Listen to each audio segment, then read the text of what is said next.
Hi hello sweeties, welcome to my story world. పడుకొని ముందు commissioner దగ్గర నుండి తనకి మెసేజ్ వచ్చి ఉండటంతో ఆ మెసేజ్ అప్పుడు చూసిన సంజయ్ టైంతో పని లేకుండా కాల్ చేశాడు. అప్పటికే లేచి వాకింగ్కి బయలుదేరిన కమిషనర్ నెంబర్ చూడగానే లిఫ్ట్ చేసి గుడ్ మార్నింగ్ సంజు అని చెప్పాడు. Good morning uncle, night message చేశారు బట్ నేను చూడలేదు, ఐఎమ్ సో సారీ అని సంజయ్ చెప్పాడు. ఇట్స్ ఓకే, నువ్వు చూడలేదని నాకు అర్థమైంది. ఇకపోతే మీ చెల్లెలి కేసుని సంబంధించిన నెక్స్ట్ వీక్ మరో హియరింగ్ ఉంది. రాజీవ్ చాలా వారాలుగా మిస్ చేస్తూనే ఉన్నాడు. నెక్స్ట్ టైం వస్తాడని కూడా నేను అనుకోవడం లేదు అని కమిషనర్ చెప్పాడు. అటెండ్ అవ్వకపోతే మళ్ళీ అరెస్ట్ చేస్తారు కదా, అప్పుడు ఎక్కడున్నాడు ఏంటి అని తెలుస్తుంది కదా అని సంజయ్ ఆలోచించి, అంకుల్ ఒక్క నిమిషం, సిరి విషయంలో కేస్ నేను పెట్టలేదు కదా, అంటే మీరే కదా పెట్టింది అని సంజయ్ అడిగాడు. అవును సంజు, మిమ్మల్ని పెట్టమంటే పెట్టనన్నారు కదా, అందుకే సిరి మాకు దొరికింది కాబట్టి నేనే కేసు పెట్టి ఆ కేసులో లొంగిపోయిన రాజీవ్ని అరెస్ట్ చేశాను. అంతకు మించి ఇంట్రాగేషన్ ముందుకు వెళ్ళలేదు, కనిపెట్టలేకపోయాం, ఎవిడెన్స్లు కూడా ఏం దొరకలేదుగా అని కమిషనర్ అన్నాడు. అయితే ఒక పని చేయండి, ఆ కేసుని మీరు వాపస్ తీసుకోండి. ఎందుకంటే మీకు ప్రాపర్గా ఏమీ దొరకలేదు కాబట్టి ఈ కేసు నేను తీసుకొని నా ఓన్గా నేనే పెడుతున్నట్టుగా చేంజ్ చేసుకుంటే మీరు పెట్టిన కేసు క్యాన్సిల్ చేసుకుంటారు కదా, అప్పుడు ఇందులో ముద్దాయి రాజీవ్ కాదన్నట్టే అవుతుంది కదా, అప్పుడు రాజీవ్ బయటికి వస్తాడు కదా అని సంజయ్ అడిగాడు. ఆఫ్ కోర్స్ ఈ కేసుని మేము క్లోజ్ చేస్తే రాజీవ్ తప్పకుండా వచ్చి సంతకం చేయాల్సి ఉంటుంది. మేము క్లోజ్ చేస్తే నువ్వు ఓపెన్ చేస్తావా, అదే కేసు పెడతావా అని కమిషనర్ అడిగాడు. ఈ కేసుని క్లోజ్ చేసేయండి, నెక్స్ట్ హియరింగ్కి మీరే వెళ్ళండి, లాయర్స్తో మాట్లాడి ఈ కేసుని క్లోజ్ చేసేయండి. ఆ తర్వాత ఫ్రెష్గా ఈ కేసుని మేం పెడుతున్నట్టుగా డిక్లేర్ చేయండి. నేను పెడతాను, ఇందులో రాజీవ్ మిస్టేక్ లేదు కాబట్టి అప్పుడు వాడు వచ్చి మీకు సైన్ చేయాలి కదా, వచ్చే రోజు టైం డీటెయిల్స్తో సహా నాకు చెప్పండి, నేను వాడిని కలుస్తాను, ప్లీజ్ మిస్ చేయొద్దు అని సంజయ్ చెప్పాడు. తప్పకుండా ఇందులో నేను చేయబోయే పెద్ద సాయం ఏమీ లేదు, చిన్నదే, తప్పకుండా చేస్తాను అని కమిషనర్ అనడంతో thank you so much uncle, thank you so much. ఇకపోతే ఆ ప్రాసెస్ చూశాక నాకు కాల్ చేయండి. ఇకపోతే ప్రియాంక దొరికింది, మా ఇంట్లోనే ఉంది, మీరు ఇంకా తనని సర్చ్ చేయడం ఆపేసేయండి, కీర్తన గురించి మాత్రమే ఎంక్వైరీ చేయండి అని సంజయ్ చెప్పాడు. నిజమా? థ్యాంక్ గాడ్, ఎలాగో సిరి కీర్తన బలైపోయారు, ప్రియాంకనైనా కాపాడాలని బలంగా అనుకున్నా. ఇంకొక విషయం ఏంటంటే ప్రియాంక కూడా మర్డరర్ అయి ఉండొచ్చు అని కూడా అనుకున్నాను. దొరికేసిందన్నమాట, తను సేఫే కదా అని కమిషనర్ అడగడంతో సేఫ్ అంకుల్ అని సంజయ్ అన్నాడు.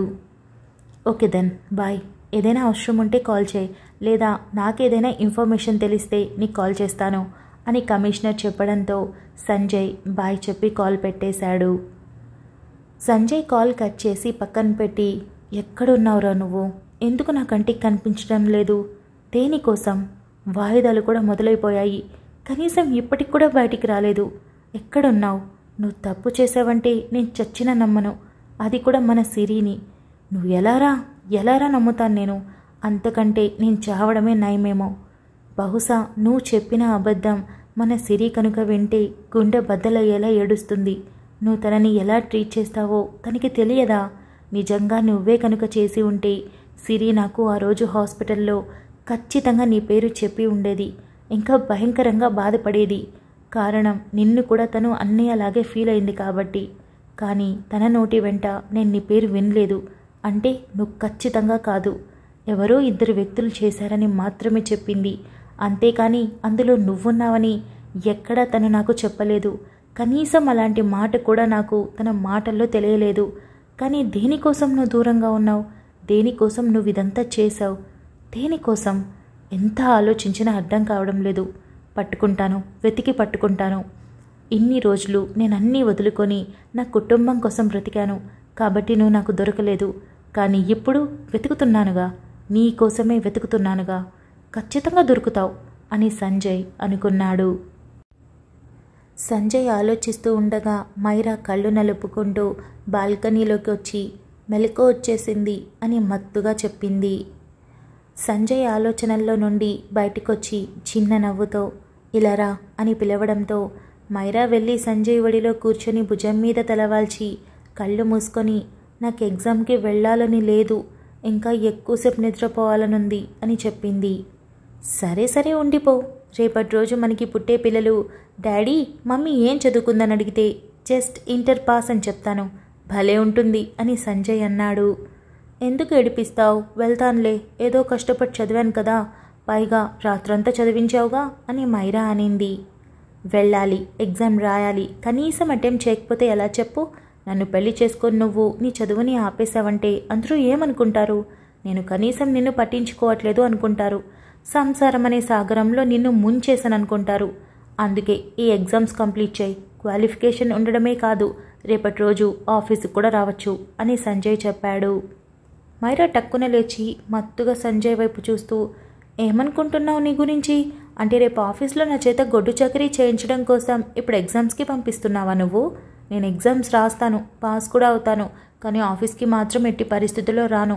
చక్కగా ఇంట్లో కూర్చొని టీవీ చూస్తూ నీకు అత్తయ్యకి మామయ్యకి పుట్టబోయే పిల్లలకి వండి పెడుతూ మిమ్మల్ని జాగ్రత్తగా చూసుకుంటూ, ఎలాగో నా తోడి కోడలు ప్రియాంకని కాబట్టి మేమిద్దరం కలిసి కబుర్లు చెప్పుకుంటూ ఉంటాం.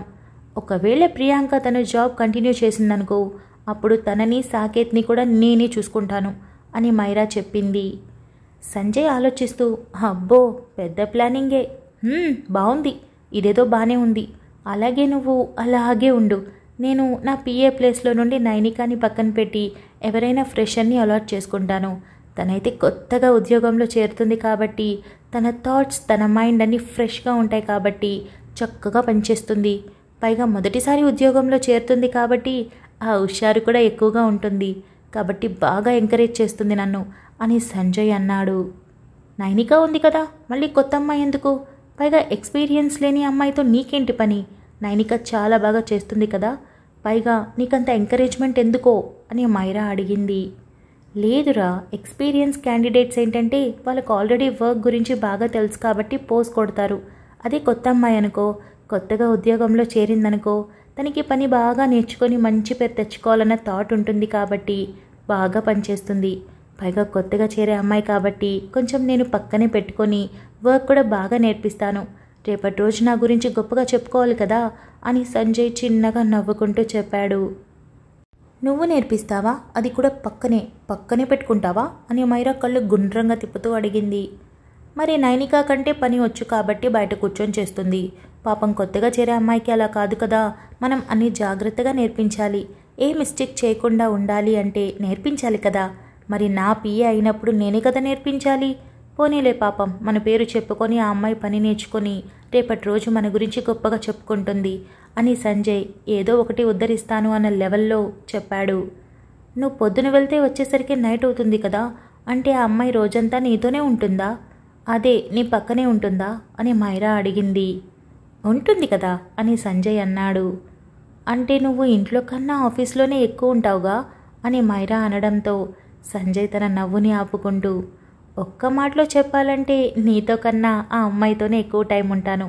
కాకపోతే మన రిలేషన్ వేరు, ఆ అమ్మాయితో ఉండే రిలేషన్ వేరు, అంతే తేడా అని సంజయ్ చెప్పాడు. మైరా సంజయ్ నుదుటికి తన నుదుటిని ఆనించి అటు ఇటు ఊగుతూ, సంజు నేను నిన్ను ఒకటి అడగొచ్చా అని మహా ముద్దుగా అడిగింది. ఏంట్రా అని సంజయ్ లోపల నవ్వుకుంటూ రాగం తీశాడు. అంటే మరేమో నేను నిన్ను బోల్డ్ అంత మిస్ అవుతాను కదా, అదేదో ఎగ్జామ్స్ రాసి నేను పాస్ అయ్యి నీ పిఏకి ఉండాల్సిన క్వాలిఫికేషన్ సంపాదించుకున్న తర్వాత ఆ ప్లేస్లో నేనున్నాననుకో, అప్పుడు మన ఇద్దరం కలిసి 24 hours ఉన్నట్టుంటుందిగా. పైగా వర్క్లో స్ట్రెస్ లేకుండా నేను నిన్ను బాగా చూసుకుంటాను. ఒక్క మాటలో చెప్పాలంటే మూడొస్తే ముద్దులు కూడా ఇస్తాను. అప్పుడప్పుడు నీకు కూడా ఎనర్జీ వస్తుంది కదా. ఇక అన్నింటికి మించి నాకు నువ్వు జీతం కూడా ఇవ్వక్కర్లేదు, డబ్బులు సేవ్ అవుతాయి అని మైరా ఏదో గొప్ప ఘనకార్యం చేయబోతున్నట్టు చెప్పింది. ఓ, డబ్బులు సేవ్ అవుతాయా? ఇదేదో బాగానే ఉంది, కానీ వద్దులే. నీకు చదవంటే ఇంట్రెస్ట్ లేదు, జాబ్ అంటే ఇంట్రెస్ట్ లేదు, హ్యాపీగా ఇంట్లో కూర్చొని అందరినీ చూసుకోరాదు. నేను వేరే కొత్త అమ్మాయిని వెతుక్కుంటాను, అదే ఫ్రెష్ క్యాండిడేట్ని అని సంజయ్ అన్నాడు. ఎందుకలా ఊరికే కొత్త అమ్మాయిని వెతుక్కుంటాను అంటావు? ఏ, కొత్తగా ఉండే అమ్మాయి మాత్రమే నీ పక్కన నీకు నచ్చుతుందా? నేనుంటే నీకు నచ్చదా అని మైరా ఈసారి ఉక్రోషంగా అడిగింది. అంటే అది కాదురా, మన దగ్గర డబ్బులు తీసుకుంటుంది కాబట్టి భయంగా పనిచేస్తుంది, అందుకే అలా అంటున్నా, అంతే అంతే. ఇప్పుడు నువ్వెందుకు అంత కోపం తెచ్చుకుంటావు అని సంజయ్ అడిగాడు. మైరా గుర్రుగా చూస్తూ, ఏం పర్వాలేదు, నువ్వు నాకు జీతం ఇవ్వకపోయినా నేను చాలా సిన్సియర్గా వర్క్ చేస్తాను. ఇకపోతే అంత కొత్తదనం నీకు అవసరం లేదు, నేనే ఉంటాను. లైఫ్ లాంగ్ నీ పక్కన ప్లేస్ నాదే. అది భార్య అయినా పిఏ అయినా నీ పక్కన ఎవ్వరూ ఉండరు రారు. ఎవరైనా అలా కనుక చేరారనుకో, వాళ్ళ గుండెల్లో కత్తి దింపుతా, ముఖ్యంగా నీ కళ్ళల్లో సీసం తెచ్చిపోస్తా. ఏమనుకుంటున్నావో? ఇకపోతే ఇదే ఫైనల్. అది నా మామగారి ఆఫీస్, అంటే నా ఆఫీస్. అక్కడ నీకు ఎంత హక్కు ఉందో నాకు కూడా అంతే హక్కు ఉంది. అలా కాదు కూడదు అని పిచ్చి వేషాలు వేయాలని చూసావో అప్పుడుంటుంది నా చేతిలో అని మైరా కళ్ళతోనే భస్మం చేసేలా చూస్తూ చెప్పింది. సంజయ్ అమాయకంగా మొహం పెట్టి, అయితే నువ్వు ఖచ్చితంగా ఎగ్జామ్స్ బాగా రాసి పాస్ అయ్యి నా పక్కన సెటిల్ అవుతావన్నమాట అని అన్నాడు. అన్నమాట కాదు, ఉన్నమాట కూడా. ఇకపోతే అప్పటి వరకు నీ పిఏగా నైనిక మాత్రమే ఉంటుంది. అలా కాదని నాకు చెప్పకుండా కొత్త పిల్లని కనుక పక్కన తెచ్చి పెట్టుకున్నావనుకో, నీ గొంతులో పొడుస్తా అని మైరా లేచి, పొద్దున్నే నా మూడు మొత్తం పాడు చేసేశాడు అని అనుకుంటూ లోపలికి వెళ్తూ, నేను తొందరగా రెడీ అయ్యి చదువుకోవాలి, లేచి నువ్వు కూడా రెడీ అవ్వు, నన్ను ఎగ్జామ్ సెంటర్ దగ్గర వదలాలి కదా అని మైరా అరిచింది. అమ్మో, భార్యలకి వేరే అమ్మాయిల గురించి జస్ట్ నార్మల్గా మాట్లాడినా సరే చాలా కోపం వస్తుంది. అలాంటిది నేను ఇంత కాస్త ఓవర్గా మాట్లాడాను కాబట్టి ఈ మాత్రం వేడి రేగడంలో తప్పులేదు అని సంజయ్ అనుకుని లేచి రూమ్లోకి వెళ్ళాడు. మైరా చక్కగా రెడీ అయిపోయి బెడ్ మీద కూర్చొని రాత్రి చదివినవన్నీ మరోసారి చదువుతూ ఏడుపు మొహం పెట్టి బెడ్ మీద బోర్లా పడి నాకేం గుర్తు రావడం లేదు అని అనుకుంది. సంజయ్ అప్పుడే ఫ్రెష్ అయి బయటకు వచ్చి మైరా అవస్థ చూసి నవ్వుకొని, చదువు అంటే ఇంత కష్టం ఎందుకే బాబు నీకు అని అనుకొని, మైరా do you want any help అని అడిగాడు. ఏదైనా సాయం చేయాలంటే ప్లీజ్ కిందికి వెళ్ళి ప్లేట్లో టిఫిన్ తీసుకొచ్చి నాకు కాస్త తినిపించవా, నాకు చాలా ఆకలిస్తుంది, కానీ ఇప్పుడు వెళ్ళి టిఫిన్ తినే టైం కూడా నాకు లేదు అని మైరా లేచి కూర్చొని మళ్ళీ చదవడం మొదలు పెట్టడంతో సంజయ్ హాల్లోకి వెళ్ళేటప్పటికే అందరూ లేచి కనిపించడంతో గుడ్ మార్నింగ్ డాడీ అని రాజ్కుమార్కి చెప్పి అక్కడే కూర్చొని రాజ్కుమార్ కాళ్ళకి మసాజ్ చేస్తున్న ప్రియాంకని చూసి, డ్యూటీ తీసుకున్నావా అని అడిగాడు. ప్రియాంక చిన్న స్మైల్తో అంకుల్కి చాలా తొందరగా నార్మల్ అయిపోతుంది అని చెప్పింది. అవ్వాలని కోరుకుంటున్నాను అని సంజయ్ చెప్పి, అమ్మ మైరా కోసం టిఫిన్ పెట్టి తీసుకొని రావా, తనకి ఇవాళ ఎగ్జామ్ ఉంది, చదవనిదే గుర్తులేదని రూమ్లో కూర్చొని ఏడుస్తుంది అని సంజయ్ చెప్పడంతో సాకేత్ నవ్వుతూ, నా మీదకు మాత్రం పెద్ద పులిలా వస్తుంది, కనీసం చదివి పాస్ అవ్వడం కూడా రాదా అని అన్నాడు. కాస్త గట్టిగా అన్నావో మెట్ల మీద నుండి పులి దూకినట్టు నీ మీదకి దూకి నీ గొంతు కొరికేస్తుంది అని సంజయ్ చెప్పడంతో సాకేత్ గుటకలు మింగుతూ, నాకెందుకులే అన్నయ్య, నువ్వు టిఫిన్ తీసుకుని వెళ్ళు అని సాకేత్ చెప్పడంతో వాణి నవ్వుకుంటూ వచ్చి ప్లేట్ అందించింది. సంజయ్ ప్లేట్ తీసుకొని వెళ్ళి మైరాకి టిఫిన్ తినిపిస్తూ ఉంటే తింటూ మరోసారి అన్నింటినీ చదువుకుంటూ ఒక్కొక్కటి మెల్లగా గుర్తు రావడంతో చాలా ప్రశాంతంగా ఫీల్ అయ్యి, అమ్మయ్య అన్నీ గుర్తొస్తున్నాయి సంజు, కాస్త ఓకే అనిపిస్తుంది, ఇక మనం త్వరగా బయలుదేరేద్దాం అని అనింది. సరే సరే త్వరగా కానివ్వు అని సంజయ్ చెప్పి హాల్లోకి వెళ్ళి తాను కూడా ఫాస్ట్గా టిఫిన్ చేయడం మొదలుపెట్టాడు. పవిత్ర ఇంటికి వెళ్ళాలి అనుకున్నా అస్సలు కుదరకపోవడంతో ఇక అక్కడే రెడీ అయి మైరా డ్రెస్ వేసుకొని, దేవుడా నిన్నటి నుండి ఒక ముక్క కూడా చదవలేదు, పెళ్లి మాటలు డిన్నర్ అంటూ లాస్ట్కి ఇలా మనోని ఓదారుస్తూ కూర్చున్నాను, ఇప్పుడు ఎగ్జామ్లో ఏం రాయాలి అని ఏడుపు మొహం పెట్టి, సిరి గురించి రాయాలా లేదా మనోజ్ ఏడుపు గురించి రాయాలా లేదా నేను మాట్లాడిన మాటలన్నీ రాయాలా, దేవుడా నాకేమీ అర్థం కావట్లేదు అని పవిత్ర తల బాదుకుంటూ, అయ్యయ్యో మనో నార్మల్ అయ్యాడు కదా, ఇప్పుడు కొంచెం డైవర్ట్ చేయాలి, నన్ను ఎగ్జామ్ సెంటర్ దగ్గర వదలమని రిక్వెస్ట్ చేస్తాను అని కాళ్ళు ఇచ్చుకుంటూ వెళ్ళింది. పవిత్ర డోర్ ఓపెన్ చేసేసరికి మనోజ్ ఆఫీస్కి రెడీ అయి కనిపించడంతో చిన్న స్మైల్తో, రెడీ అయిపోయావా, మనో నాకు ఇవాళ ఎగ్జామ్ ఉంది, నన్ను కాస్త ఇంటికి తీసుకొని వెళితే హాల్ టికెట్ తీసుకుంటాను, తర్వాత కాలేజ్ దగ్గర డ్రాప్ చేస్తావా అని అడిగింది. మనోజ్ ముభావంగా తల ఊపడంతో పవిత్ర ఒక నిమిషం పాటు చూసి, సరే వద్దులే నేను ఆటోలో వెళ్ళిపోతాను అని చెప్పింది. ఒక్క నిమిషం అని మనోజ్ పిలవడంతో, నాకు తెలుసు నువ్వు పిలుస్తావని అని పవిత్ర అనుకుని, ఏంటి మనో అని తిరిగి అమాయకంగా అడిగింది. మనోజ్ పవిత్ర దగ్గరికి వెళ్ళి తనని ఎంతో ఇష్టంగా హత్తుకొని, thank you so much Pavitra, నీకెంత హార్ట్ఫుల్గా థ్యాంక్స్ చెప్తున్నానో, నువ్వు కొంచెం కూడా ఊహించలేవు. Thank you so much. ఇన్నాళ్ళ నా ప్రశ్నలకి ఓ క్లారిటీ ఇవ్వడమే కాకుండా ఎప్పటి నుండో మనసులో గూడు కట్టుకోపోయిన బాధని కొంచెం బయటికి తీసేశావు. దాంతోపాటు నీ పక్కన నేనుంటాను అనే భరోసాని చాలా ఎక్కువగా ఇచ్చావు. ఎట్టి పరిస్థితిలో నన్ను వదిలి వెళ్ళవని నాకు ఒక క్లారిటీ ఇచ్చావు. థ్యాంక్ యూ సో మచ్ అని పవిత్రాని వదిలి తన వైపు చూస్తూ, మనసులో ఒకరిని పెట్టుకొని ఎలా నన్ను పెళ్లి చేసుకోవాలి అని అనుకున్నావని నువ్వు అడగొచ్చు. కానీ దానికి నా దగ్గర సమాధానం ఉంది. క్లారిటీగా నీకు ఎక్స్ప్లెయిన్ చేయలేను, కానీ సిరి లేదని నేను ఎప్పుడో ఊహించాను. తను నన్ను మోసం చేయలేదు. తను లేదన్నది వాస్తవమని నాకు తెలుసు. అందుకే లైఫ్లో ఎలా అయినా మూవ్ అవ్వాలి అని, అది నీతోనే అయితే లైఫ్ బాగుంటుందని అనుకున్న తర్వాతే నేను నిన్ను పెళ్లి చేసుకోవాలని డిసైడ్ అయ్యాను. కానీ నేను తీసుకున్న నిర్ణయం ఎంత కరెక్ట్ అని నాకు ఇప్పుడు బాగా అర్థమైంది. ఇకపోతే నేను ఏదైతే నీకు ఇదివరకు చెప్పానో అదే ఇప్పుడు కూడా చెప్తున్నాను. పెళ్ళైతే చాలా తొందరగా చేసుకుందాం. ఎందుకంటే నేను పడుతున్న వేదనకి ఈ గదిలో 4 గోళ్ల మధ్య ఒంటరిగా ఉండడం ఎంత కష్టమో నాకు తెలుసు. కానీ రాత్రి అంత బాధలో కూడా ప్రశాంతంగా నిద్రపోయాను. అది కూడా నీ కౌగిలిలో చాలా ప్రొటెక్టివ్గా అనిపించింది. అది నాకు రోజు కావాలి అనిపిస్తుంది. అందుకే తొందరగా పెళ్లి చేసుకుందాం. కానీ ఎప్పటికీ నిన్ను ప్రేమించనేమో అని మాత్రం ప్లీజ్ అనుకోవద్దు. ఎందుకంటే నా ఫీలింగ్స్ అన్నీ నీకు అర్థమైపోయాయి కాబట్టి ఖచ్చితంగా నువ్వు అలా అనుకునే ఛాన్స్ ఉంది అని మనోజ్ అన్నాడు. మనో, నువ్వు నాకేది ఎక్స్ప్లెయిన్ చేయాల్సిన అవసరం లేదు. నువ్వు సిరిని అంత ఎక్కువగా ప్రేమించడం గురించి కూడా నేను ఆలోచించడం లేదు. చనిపోయిన అమ్మాయి గురించి నువ్వు ఇంత తపన పడుతుంటే చాలా హ్యాపీగా అనిపిస్తుంది. ఇకపోతే ఇప్పుడు నీకు నా మీద ప్రేమ లేదు, కానీ ఖచ్చితంగా ప్రేమిస్తావన్న నమ్మకం నాకుంది. ఎందుకంటే నేను తప్ప నిన్ను ఎవరూ బాగా చూసుకోలేరు. ఆ విషయం నీకే కాదు, నాకు కూడా బాగా అర్థమైపోయింది. ఇకపోతే నిన్ను ఖచ్చితంగా బాగా చూసుకుంటాను. నువ్వు నన్ను ప్రేమించకపోయినా పర్వాలేదు. నేను ప్రేమిస్తున్నాను కదా, ఖచ్చితంగా నిన్ను వదిలిపెట్టను. నువ్వు ఎలా ఉన్నా నాకు ఇష్టమే. అన్నీ తెలిసే ప్రేమించాను. ఎలా వదిలేస్తాను? నీ గురించి నాకు ప్రతిదీ తెలుసు. ఇప్పుడు ఇంకా బాగా అర్థమవుతున్నావు. నాకు నువ్వు అంత బాగా అర్థమవడం చాలా చాలా నచ్చింది. కాబట్టి నువ్వు అడిగినట్టు తొందరగా పెళ్లి చేసుకుందాం. ఇకపోతే ప్లీజ్ నన్ను ఎగ్జామ్ సెంటర్ దగ్గర డ్రాప్ చేయవా? ఎగ్జామ్ టైం అవుతుంది. మీ చెల్లెలు నన్ను చంపేస్తుంది టైంకి అక్కడ లేకపోతే. ఇంకొకటి, నేను నిన్నటి నుండి ఏం చదవలేదు అని పవిత్ర ఏడుపు మొహం పెట్టింది. మనోజ్ మొహంలో వెంటనే నవ్వు రావడంతో, అమ్మయ్యా నవ్వేశావా అని అంటూ, ఏంటి మనో, నా బాధ నీకు నవ్వు తెప్పిస్తుందా? పద పద ఫాస్ట్గా టిఫిన్ చేసి బయలుదేరుదాం అని పవిత్ర చెప్పడంతో, 2 minutes వచ్చేస్తాను అని మనోజ్ చెప్పడంతో, అలాగే నేను వెయిట్ చేస్తుంటాను అని పవిత్ర వెళ్ళిపోగా, మనోజ్ పవిత్ర మాటల్ని గుర్తు చేసుకొని అక్కడి నుండి వెళ్ళి సిరి పిక్చర్ డిస్ప్లే చేసే ఆ లైట్ని చేతుల్లోకి తీసుకొని ఇష్టంగా ముద్దాడి దాన్ని తీసుకొని వెళ్ళి ఒక జిప్ లాక్ బ్యాగ్లో పెట్టి లాకర్లో పెట్టి లాక్ చేసి అక్కడి నుండి వెళ్ళాడు. ఇవాళ ఎగ్జామ్ కదా అని మాధురి అనడంతో, అందుకే ఫాస్ట్గా రెడీ అయిపోయా.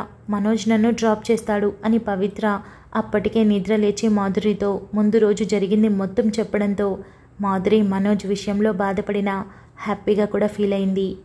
అసలు చదవనే లేదు అని వీరేంద్రవర్మ అన్నాడు. అంకుల్, నేనే కాదు డాన్ కూడా చదవలేదు. ఎలా రాస్తుందో ఏంటో. ఇప్పుడు నేను ఏదో ఒకటి చేయాలి. అప్పుడెప్పుడో చదివినవన్నీ గుర్తు తెచ్చుకొని మరీ రాయాలి. ఏదైతే అది అయింది. ముందైతే వెళ్ళి అటెంప్ట్ చేస్తాను అని పవిత్ర చెప్పడంతో వీరేంద్రవర్మ నవ్వాడు. మనోజ్ రావడంతో ఇద్దరూ టిఫిన్ చేసి బయలుదేరారు. అటు మైరాని తీసుకొని సంజయ్ కూడా బయలుదేరాడు. దారిలో మైరా చేతిలో పేపర్స్ పట్టుకొని అటు ఇటు తిప్పుతూ తెగ చదివేస్తూ, సంజు, వీటిల్లో నుండి ఏది రాకపోయినా సరే నేను ఇవే రాసేసి వస్తాను అని మైరా చెప్పడంతో సంజయ్ నవ్వి, ఏం పర్లేదు, ఖచ్చితంగా వస్తాయి, ఖచ్చితంగా పాస్ అయిపోతావు, చూస్తూ ఉండు, చదివించింది ఎవరు? నీ మొగుడు అని సంజయ్ చెప్పడంతో, అంతే అంటావా? వీటిల్లో నుండి కనుక రాలేదో నీ ముక్కు మీద గుద్దుతా అని మైరా అంటూ, ఏయ్ కారాపు అని గట్టిగా అరిచింది. Thank you so much for listening guys. Update నచ్చినట్టయితే లైక్ చేయండి, షేర్ చేయండి, కమెంట్ చేయండి, అలానే సబ్స్క్రైబ్ చేసుకోండి. వచ్చేసాను ముచ్చట్లకి. ఎలా అనిపించింది ఈ అప్డేట్ అన్నది కమెంట్ చేయండి. ఒక ఫ్లోలో నార్మల్గా వెళ్ళిపోయింది కదా స్టోరీ. సో నెక్స్ట్ పార్ట్ నుండి మనకి సస్పెన్స్లతో ఉంటుంది కొంచెం స్టోరీ. ఎవరైతే ఇంతవరకు ఇన్వాల్వ్ అవ్వలేదో ఆ క్యారెక్టర్స్ అన్నీ వస్తాయి. సో ఇక మీ విలన్ ఏదైతే తెలుసుకోవాలనుకుంటున్నారో దానికి మనం నెక్స్ట్ అప్డేట్తో తెరలేపినట్టే. సో ఒక ఫ్లోలో వెళ్ళిపోతుంది. ఇక లాస్ట్ అప్డేట్ విషయానికి వచ్చేస్తే కమెంట్స్కి నాతోనే ఉండిపో కమెంట్స్ అన్నీ చాలా మంచిగా అనిపించాయి. మధు హ్యాపీనెస్ని అందరూ తమ హ్యాపీనెస్గా ఫీల్ అయ్యారు. I'm very very happy. And దాంతోపాటు ఇంకా కొన్ని కమెంట్స్ ఏంటంటే ఎందుకు మధుని దేవాంష్ని ఎక్కువ చూపిస్తున్నారంటే మెయిన్ లీడ్స్ కాబట్టి చూపిస్తున్నానండి. ఇప్పుడు మనం థియేటర్కి మూవీకి వెళ్తున్నామంటే పోస్టర్ చూసి వెళ్తాం. సో పోస్టర్లో ఎవరు ఉంటారు? హీరో హీరోయిన్ మాత్రమే ఉంటారు. బ్యాక్గ్రౌండ్లో ఉండే వాళ్ళు ఎవరు ఉండరు. అండ్ సైడ్ క్యారెక్టర్స్ కూడా ఉండవు. ఇక్కడ ఈ స్టోరీలో కూడా అంతే, నేను ఉండను, సైడ్ క్యారెక్టర్స్ ఉండవు, ఓన్లీ హీరో హీరోయిన్నే ఉంటారు. సో ఉంటారు వాళ్ళు. ఇకపోతే ఈ స్టోరీని ఇప్పుడు చదివే మీకేంటంటే ప్రకాష్ రావు చనిపోయాడు, రంజిత్ హాస్పిటల్లో ఉన్నాడని చెప్పేసరికి ఏం జరిగిందో తెలుసుకోవాలన్న ఇంటెన్షన్ ఉంటుంది. కాబట్టి ఇంకా ఏ సన్నివేశం వచ్చినా మీకు ఏమనిపిస్తుంది అంటే విసుగ్గా అనిపిస్తుంది. కానీ ఒక ఫ్లోలో ఫస్ట్ నుంచి ఇప్పుడు ఎవరైనా కొత్త రీడర్ కనుక చదివితే వాళ్ళకి బోర్ కొడుతుంది. ఎందుకు అని అంటే ఏంటిది మధు దేవాంష్ లైఫ్లో మొత్తం కష్టాలేనా? అరే హ్యాపీగానే లేరు వాళ్ళు. ఏంటిది పెళ్లి చేసుకున్న మొదలు అనన్య రావడం, రంజిత్ రావడం, ఆ గొడవలు, ఇటు ఇక్కడికి వచ్చిన తర్వాత మళ్ళీ రంజిత్ మధు మీద ఫోకస్ చేయడం, మొత్తం గడబడే ఉంది. సో ఎలా ఏ ఫ్లోలో స్టోరీని తీసుకువెళ్ళాలన్నది నాకు ఐడియా ఉంది కాబట్టి నేను తీసుకెళ్తున్నాను. ఇక మధు దేవాంష్ ఉండడానికి మెయిన్ లీడ్స్ కాబట్టి వాళ్ళే ఉంటారు. అదన్నమాట ముచ్చట. ఇక రాబోయే చందమామ గురించి అయితే చాలా చాలా మాట్లాడారు. అంటే విహారీ విలన్ అయి ఉండొచ్చు, సంతోష్ ఉండొచ్చు, ఇట్లాగా రెగ్యులర్గా చెప్పేలాగా చెప్పారు. ఆనంద్ కూడా ఉండొచ్చు అని అన్నారు. చూద్దాం ఏం జరుగుతుందో. బట్ సస్పెన్సులతో వెళ్తుందన్నారు. అవును సస్పెన్సులతో వెళ్తుంది, చెప్పాను కదా. ఇంకొక 7th పార్ట్కి కానీ 8th పార్ట్కి కానీ మెయిన్ ట్విస్ట్ని రివీల్ చేయబోతున్నాను. మీ సుప్రభాతాల కోసం కూడా నేను ఆత్రంగా ఎదురు చూస్తున్నాను. ఎన్ని తిడతారో, ఎలా తిడతారో, వింత తిట్లు ఏమైనా ఉంటే నోట్ చేసుకుందామని. బికాజ్ నెక్స్ట్ స్టోరీలో ఎక్కడైనా వాడడానికి పనికొస్తాయని. అలాంటి ఒక పార్ట్ రాబోతుంది. సో ఎంకరేజ్ చేస్తున్న ప్రతి ఒక్కరికి మాత్రం థ్యాంక్ యూ సో మచ్. రాబోయే చందమామని ఇంత బాగా ఓన్ చేసుకుంటారని నేను ఎక్స్పెక్ట్ చేయలేదు. నాకు తెలుసు నెగటివిటీ వస్తుందని, ఎప్పటి నుంచో చెప్తున్నది, వచ్చింది కూడా, వస్తూనే ఉంది ఇప్పటికి కూడా. బట్ దాంతోపాటు పాజిటివిటీ ఎక్కువ ఉంది. అండ్ మీ ఇంటెన్షన్స్ నాకు అర్థమయ్యాయి. స్టోరీ మీద ఎంత గ్రిప్ ఉందో అర్థమైంది. చాలా చాలా thanks. I'm very very happy అసలు మీ కమెంట్స్ తోటి. ఇక అంతే ముచ్చట్లు. మనం రాబోయే చందమామతో కలుసుకుందాం. అంతవరకు keep smiling, stay healthy, bye guys.